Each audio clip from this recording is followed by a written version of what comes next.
Hello everybody, welcome back to Road to Master. Hope you're all having an amazing day. We are here making another video for once. And we're going to be doing the second game that I promised in the last episode that we never got round to. So this is another game from the tournament I was at. I am once again playing white. And black is a 1658 at the time of the game. I ended up winning, but it was tighter than I would have liked. It was a close game, and quite enjoyable, nice end game. So I figured we would go through it here today. I forget that I need to click on the tab to use the arrows. There we go. Knight F3, going for the King's Indian attack. I forgot my opening then, and they decide to match it, and that's something I'm sort of seeing a lot since I started playing this. Is that people like the symmetrical line. I guess the whole point is that it can go into like a Catalan with like a Queen's Gambit sort of thing. So people just play Knight F6 because it's flexible. You know, you can go into like the Queen's Gambit or you can go into like the King's Indian. So yeah, I think that's something I need to sort of prepare probably more. Anyway, I stick to my system. They go d5 and then c6, so it's sort of like a Caro-Kann style defense, which is fine. You know, I mean, it's not the Caro-Kann for sure because we've not played e4, but similar sort of ideas, especially around the c file, and it can still transpose into regular sort of Queen's Gambit. I think that's a Catalan sort of stuff. So it's still very, very flexible for both sides. I decided to stick with what I know and play d3 though.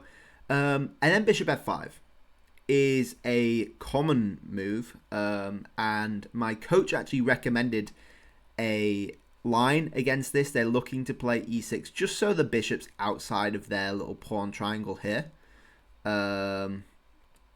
With these 4 pawns, I guess 5 pawns. I don't know how to count. But yeah, the bishop they're just putting outside, so they're free to play e6, and then this bishop can come anywhere basically. And I showed my coach a game. I think I was playing online against this, and I struggled. And he recommended you play c4, b3, and then a bishop b2. And it had some good stuff, and I don't particularly remember 100% of the things he showed me, but I decided I would go for something similar. So I started off with castling. They play h5, and I think the point of h6, sorry, the point of h6 is just so the bishop has somewhere to retreat to, so I can't play knight h4 and trade off the bishop. Say if I decided to do that straight away rather than castling, you can't really save the bishop. You can actually go there. I think it's fine, but maybe h3, and you go back and we can sort of trade it off anyway. So they have to either go back or get rid of the bishop. Probably this way is better, so you're sort of messing up my pawn structure a bit. And then maybe you take with the pawn, so the h pawn, so you got the open rook. I don't really know. Anyway, castles h6, and I decide to go c4, which is sort of what my coach told me, and this is almost like an English, right? And I used to play the English a long time ago when I was like 1,000 rated. So, you know, I've got some qualifications in that. But hey, we sort of played this, and we want to stick with this b3 idea. Unfortunately, I forgot the idea completely. They played e6, which is standard. You don't need to do anything here. And you want to get this bishop out and get castled. So, completely standard stuff. I decided to go a3. Now, I don't think a3 is like bad. But it's not the setup, right? It's not the proper setup. You want to be going b3 and get this bishop out. b3 is also saying is an inaccuracy. Apparently you just take that, which isn't something I would particularly volunteer to do, but yeah, a3, I don't see anything wrong with it, but it's not the setup is what I'm trying to say. They go knight d7, yeah, normal, developing, and then we just keep pushing our luck a bit on the queen side with b4, which I guess is the point of a3. And similar to the last episode, we're just trying to probe on the queen side to try activate this light squared bishop. Because I think that could well be a powerful piece in the future. So the more we can sort of break up this pawn chain, the stronger this sort of bishop gets, which is like my plan, I guess. I know it's not particularly good saying you guess it's your plan. You should probably know what your plan is, but still. E5, I think you're probably better off just developing, maybe. Because if we push there, maybe you even go back to b8, right? And then get the queen on c7. But bishop e7, and you can go queen b8 that way as well, which is more likely to work because you can sack the bishop if you ever need to. So yeah, e5 seems strange, but I get it. I mean, do I get it? I'm a bit underdeveloped, so maybe breaking in the centre is not particularly bad. But yeah, I would rather be developing the bishop personally.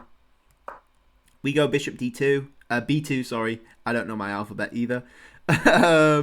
Just threatening the pawn. Like, what are you going to do? Bishop d6, I think, is what they played. Completely normal move to defend that pawn, right?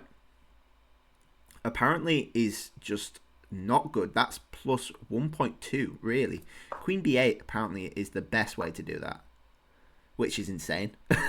Really, really insane. But then again, what am I really doing? You know, I'm not really threatening to take it anymore.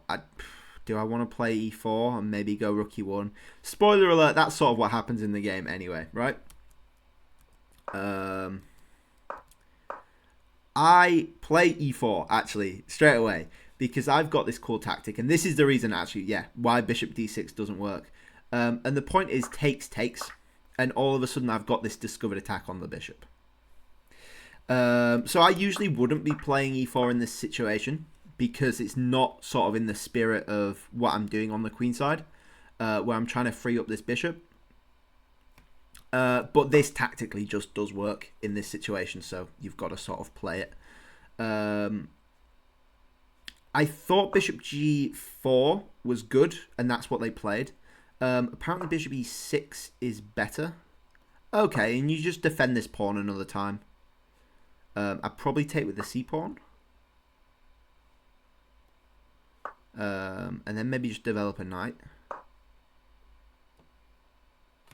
Or e takes. It says is the best move.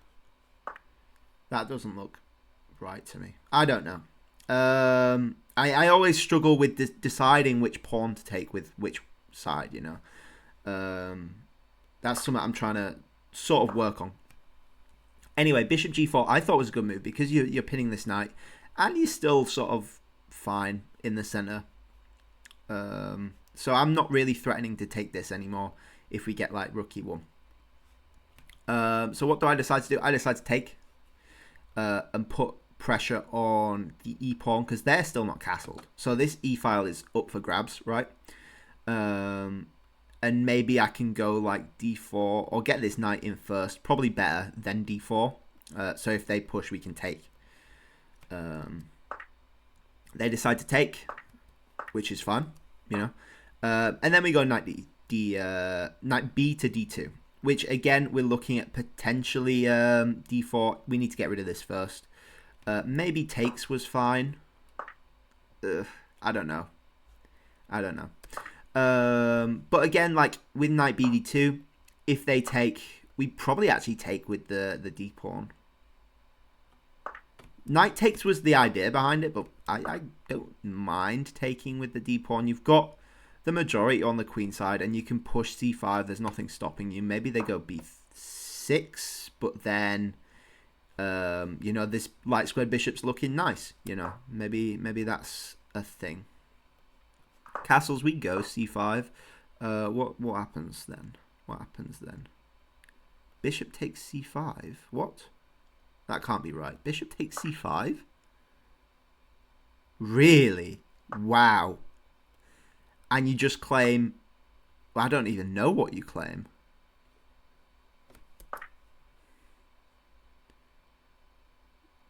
Yeah, that can't be right. What? I'm so confused. Bishop takes c5. B takes c5. And then what? Wow. E4 is the idea. Wow. Wow. So you just sack the bishop so it's not hanging, basically, right? You sack the bishop so the bishop's not hanging, and then you go back and win your piece. Wow. And you've messed up this pawn structure. That's so cool. I really, really like that. Wow. Because they have knight takes, right? If you don't want to give up this. And white's still better, apparently. Still plus 1.2. But, you know, you've got some stuff to be wary of. You've got some stuff to be wary of. Specifically this c-pawn, right? Looks annoying. Looks annoying. Queen d4, apparently the way to play it. Which seems active, right? Active for sure. And then this, it says. Offering a trade of queens, trying to get the open d-file. Wow, that is a really cool idea. Anyway, we go knight d, bd2, and they decide to push e4. Now, e4 is just a mistake. It just doesn't work tactically because they are still uncastled, and we just end up winning a pawn after rook e1. Well, we take first. And then not only have we got this majority, we also win the pawn in the center with rook e1. I think they thought they had this pin. But yeah, we just get the king. You can be fancy and take. But I didn't really want that because I don't know why I didn't want that, because you're hitting this pawn as well. That does actually seem better. Maybe I'm just scared. Scared of nothing. They castle, we take. And they decide not to take. I thought that was fine for them. But maybe... the problem is... Ooh, that's actually interesting. The problem is you've got two pieces hanging. So how do you solve this? Bishop f5 is the way to go. Wow. So you give up this because you're hitting the rook. That's really cool. And you're just using danger levels. Rook goes back to e3, and then I'm guessing they fixed this bishop, right? Knight f6. Yeah, so that fixes the bishop by developing the knight, which was blocking the connection between the queen and bishop. That's cool. That's very cool. Anyway, they go bishop to e7, which seems strange. Apparently the best move. But I guess you were sort of maybe worried about that. Like knight takes. Or something. I don't really know. But it seems like you're sort of giving me the e-file, which is what I really want. Because this bishop's sorted. It will get there eventually. I just need to work on this pin. Which is easy. This bishop's loving life. This rook could come in on d1 at some point, and the knights are very well centralized, right? So I'm happy, and this just seems like you're not developing. But yeah, what did I do here? I go queen b3. Queen b3 is not the best. It's not the worst either. I made it worse, way worse. With what I did after this. But they played this move, bishop e6. Now, bishop e6 has an idea behind it. You're pinning this pawn to the queen, so then you can add more pressure later. I completely missed that idea. I thought this was a weird nonsense move. Because you've unpinned my knight. Well, my knight was sort of unpinned, but I guess, yeah, that makes sense. Yeah, I was like, I sort of ignored this, to be honest, which is strange. The other thing I need to mention is that this bishop's sort of hanging as well. Once the queen moves, which they want to do to sort of put pressure on this pawn, this bishop's hanging. And with this bishop here as well, you're sort of getting, like, skewered, right? With this pawn here, it is defending it, but the pawn's not also the strongest as well with the queen on this diagonal. There's potential there. But I did completely ignore this, and I played rook d1, which is very, very silly. Really, really silly. Because I sort of end up losing a pawn, which is like my, other than like development and my pieces are generally better, that's sort of like my material advantage, you know. So they go queen c7, which makes complete sense. You're putting pressure on, and you're still leaving room for the rook to get on c8. And I'm like, I'm a bit stuck. I can choose to go rook c1. I can choose to go knight d2 to try hang on to this pawn, but like this one doesn't seem right. Rook c1 doesn't seem right because I've spent a move moving the rook to d1, so why would I move it back? And I'm in a bit of a pickle. The problem is I can't push this, right? Because they take the queen. That's the pin. That was the whole point of the move bishop e6. And I could go rook f2. Bishop f2, f1, sorry, gosh. Bishop f1. Which, again, doesn't seem nice. I've spent a lot of time trying to make this diagonal nice for the bishop. They can still take this. If this rook ever moves, yeah, I'm a bit tied up. And I was a bit worried here as well. I don't think I'm losing. I just maybe have to, give up the pawn for something a bit more superficial. So I decided to go knight e to d2. And so firstly, I can go there with either knight. So what made me decide this knight over this knight? Firstly, this knight's blocking the rook. We said this bishop was weak, right? So by moving this knight, we're freeing up the rook to potentially attack the bishop on e7, which is a huge part of why I sort of get away with what happens. Secondly, we said this knight could potentially be hanging if we ever move this rook, which we might need to if we want to hang on to this pawn.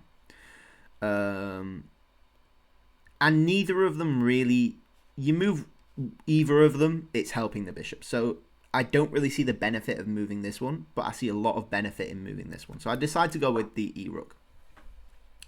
And that's defending the pawn. And then they continue on the attack with b5. I thought this was a bit soon. I don't see why you can't just keep putting pressure on the pawn. It says the a-rook's an inaccuracy. But the f-rook is the best move. No, that's not even... it wants e8. Wow. Okay. But the point is, this isn't going anywhere, right? This isn't going anywhere. So b5, I think, gives me too much, and it rushes into it a bit. I don't actually see why this is an inaccuracy. Knight d4. Well, knight d4, yeah. Yeah. Okay. Knight d4, knight g4.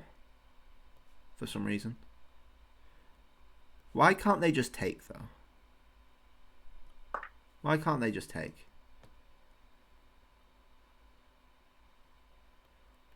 Knight takes c4. Queen takes c4. Oh, because the bishop is still hanging. That was the whole point. Oh, no. I'm looking silly now. I'm looking silly. They can't... Yeah, that was the whole point. Duh. Okay. b5. So they've played b5. And I'm like, okay, how do I get the most out of this situation? And that's something I've been finding, like that thought process I've been finding helps me a lot.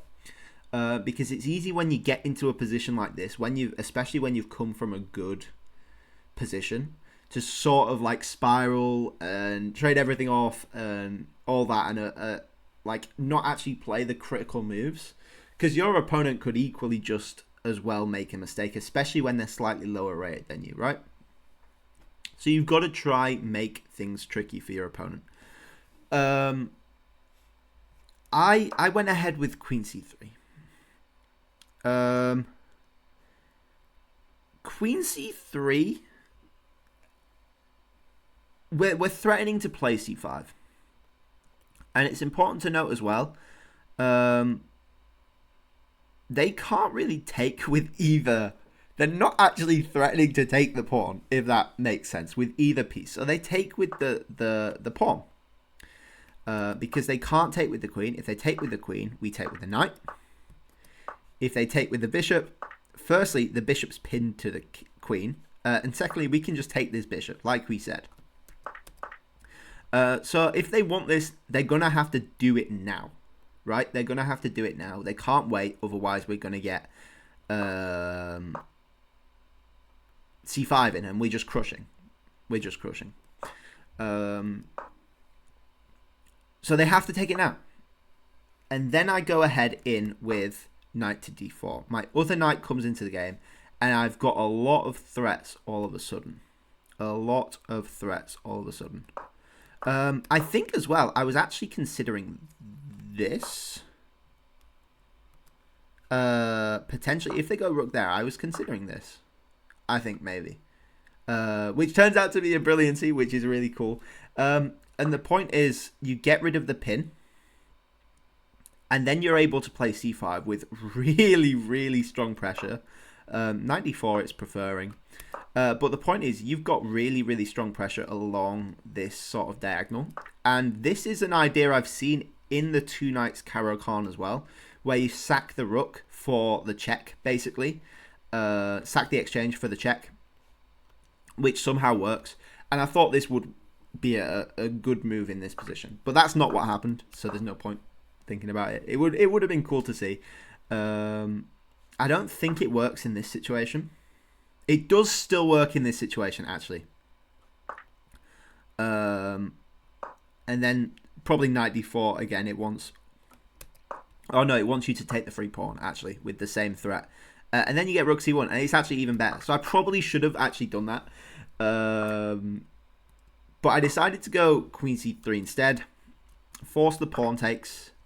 This doesn't work anymore because your queen can't get on the light square diagonal.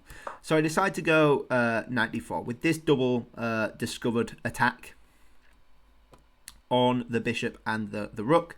They decide to save the rook, obviously. They decide to save it in a very strange way, I must say, though. Yeah, it seems weird to move this here because this rook's permanently trapped now. So why not just like move it to the D file or the C file? Just seems so much better. But by moving it to the E file, yes, you're sort of defending this bishop, but also you're never getting your rook in the game, and you're going to sort of be playing a rook down for a while, you know, while both my rooks are in the center. So that seems a bit strange. We just go ahead and take, right? Because not like they've got a weak pawn. But then the rook that you've just moved is going to be blocked as well. So it can't get in the game that way. Yes, you've opened up pressure potentially on the F file. But I don't think they have the facilities for that. For the foreseeable future, right? And then this is staying weak. So we just go ahead and take the C pawn. Why not? We've got a knight and a queen there.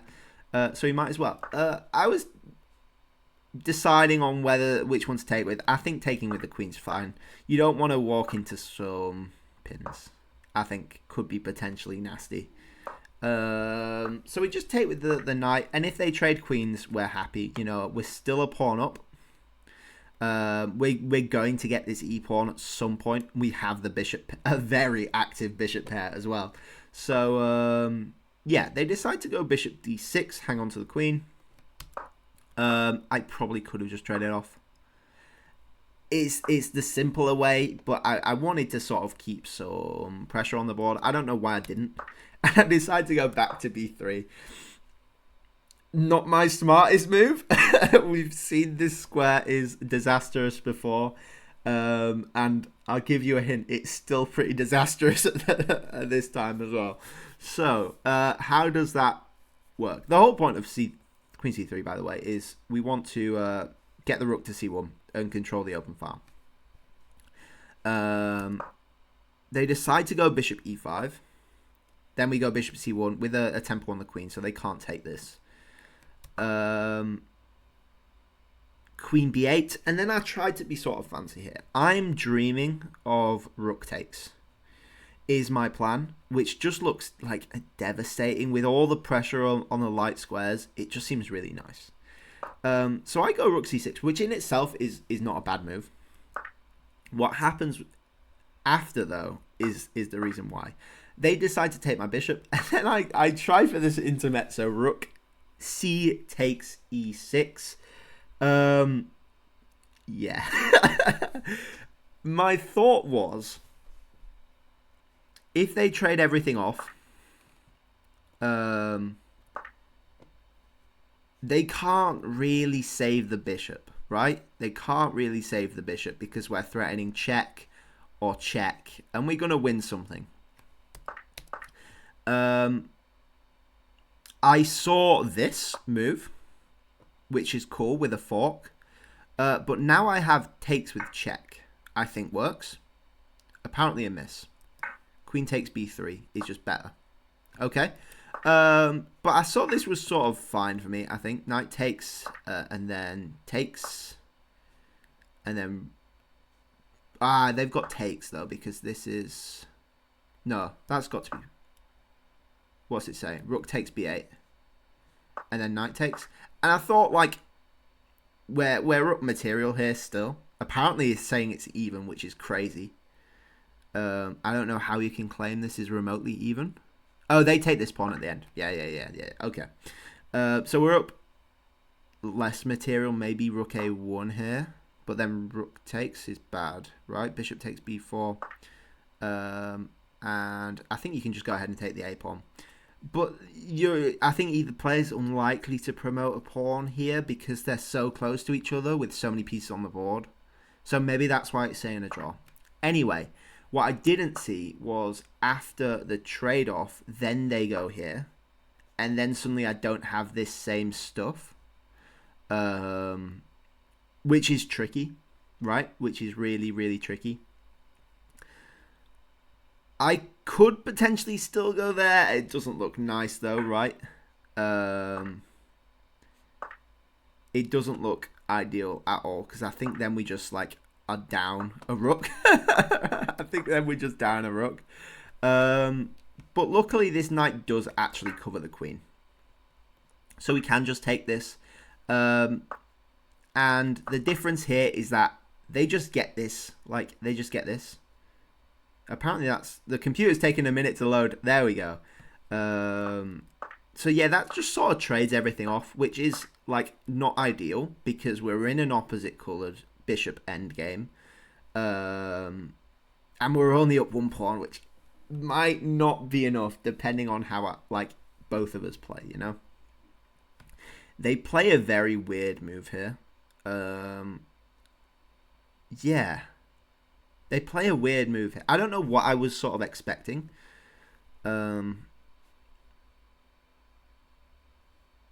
What did I play? Oh, yeah, I pushed the pawn. I pushed the pawn because why would you not push the pawn, right? It's covered by the bishop. It's my move. Then they play a weird move. No, king f7 is the one after, which was weird. King f7 is fine. Yeah. I go rook e2. The reason behind rook e2 is I want to go rook a2 and get this, right? The bishop can't go here because of the knight. So we just win the pawn, basically. And they go knight e8, which it was the weird move. And I get it, because they want to get the knight on c7 and blockade this pawn because we don't have a dark squared bishop to hit it. I thought maybe we had some stuff with bishop check. Which apparently is the best, but I thought after rook check, the knight blocks and you don't really have much. So maybe you just throw in the bishop check and then you carry on with your rook a2. Which he's saying is actually the way to play it.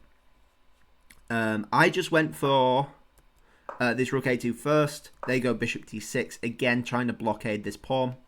And I just take the pawn. Now we're 2 pawns up. We've got one passer and we've got one extra on the king side. Are we actually going to win this? Is what I'm thinking. It's going to take a lot of effort. Our king's very much not active versus their very active king. So I'm prepared to push this for a win. I'm also prepared to walk away with a draw, right? I think it could realistically go either way. I think Magnus Carlsen would win this every time. I don't know if I can. They'd go knight c7, completely natural, blocking the pawn. And I go knight d4. There's 2 sort of reasons behind knight d4. Firstly, it's just developing, right? And the secondly, I want to go knight b5 if I can get this in. Or this in, and then force off something, at least. Force off more pieces. They can't really stop this because of the pin. So I think that's quite nice. The king goes down, which is really, really smart. Firstly, getting more active against my pawns. And secondly, getting away from this pin. So I need to stop this king coming in. Otherwise, I'm in big, big trouble. And I decide to do that with f4. Cutting off some open files. So I've got some room to wiggle with my king. And if you see around here, like the king can't really do much this way. So it's going to have to come around this way if it wants to sort of stop this pawn. They go rook b8. And I'm sort of a bit scared here because there is some scary stuff potentially with bishop c5, right? Not immediately, maybe, because this knight would hang, but also, like, it's not horrible, right? So I think I need to stop that, and I go knight a5 just to stop that. I think potentially they can go bishop b4. And I thought maybe check here would work.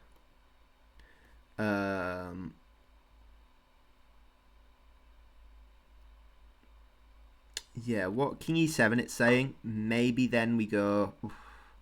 I don't even know. Rook e5 it's saying again. But then that feels like you're getting the king more towards the pawns, you know. That's mating 1. Wow, with the knight there. That's crazy. That's so cool. So the king actually has to go to f6. And then it wants check again. Maybe we go... It's saying bishop f3 is another good move. That's actually quite cool. I like that a lot. But they decide to go g6, which seems strange. It seems like it's not doing much, but helping me, you know, hit stuff eventually when the time comes. I go bishop f1 just to get away from this check and sort of give me a hole on g2. And then they go rook a8. And I don't know what the purpose behind rook a8 is. Because once I take, their knight's like away, right? They are struggling to stay about. So I go knight b5, which I think is incredibly natural, supporting the pawn push and hitting the bishop. Because ideally I want to take the knight for the bishop and get out of this opposite coloured bishop endgame. So they go bishop c7, which makes sense. Because if you're going to take it, you might as well take it while developing your knight. And I snap that up immediately. So we're in, I think I can confidently say this is a very winnable position. We just need to be able to do it, which is easier said than done. We've got out of the opposite colour bishop endgame. And it's a bishop versus a knight. We've got 2 pawns extra. The problem is our pawn's stuck on a light square. And we can't really stop the knight from covering this dark square. So I think our win is going to come from these pawns. We just need to use this as a bit of a distraction. So I keep getting my king up. And they go with g5. g5, I think, is fine. You know, you're trying to sort of get rid of the pawns on this board while the king's still over here. Which makes sense. But I'm going to go king e3. And if you take now, I'm going to use that as a tempo, right? I'm going to use that check as a free move, basically. And I'm going to take the pawn. And I'm going to get my king further in the game. Which is what I want. They decide to be cheeky, though, and throw in knight to e6. Knight to e6 is still covering the pawn. And they want to split up my pawns. Which is, I think, a good plan. Right, I can't push. I can't really do anything else. Maybe I go king e4. Is fine. Just getting ahead more, and it's probably actually a quicker way of doing it. But I decide to go bishop to c4, threatening to just take the knight. Right. They trade off with check. I take back, and then they move the knight back because they don't want to give up their knight. Once they give up their knight, it's over. Right. I get the king up. They keep shuffling the knight, blocking the pawn. I don't think I'm getting through this way because I do have to be careful of forks. with the bishop potentially, and not in this exact situation, but I've got to be a bit careful because if I let their king in as well, their king gets these pawns and their knight sacks for this pawn. So it's not like dead, like easy to just come in on this side, right? So I decide to take the long way around. I go around this way, stop this king from coming in this side, and play the slow game. They give me a check, I'll take it, and then the king's pushed back even more. And I go bishop f1. I figure my bishop looks nice here on this diagonal because it can come to c4 and it stops the knight like getting into these squares here, which seem annoying. But it's also sort of able to be hit a bit by the king, maybe, if the king ever comes in.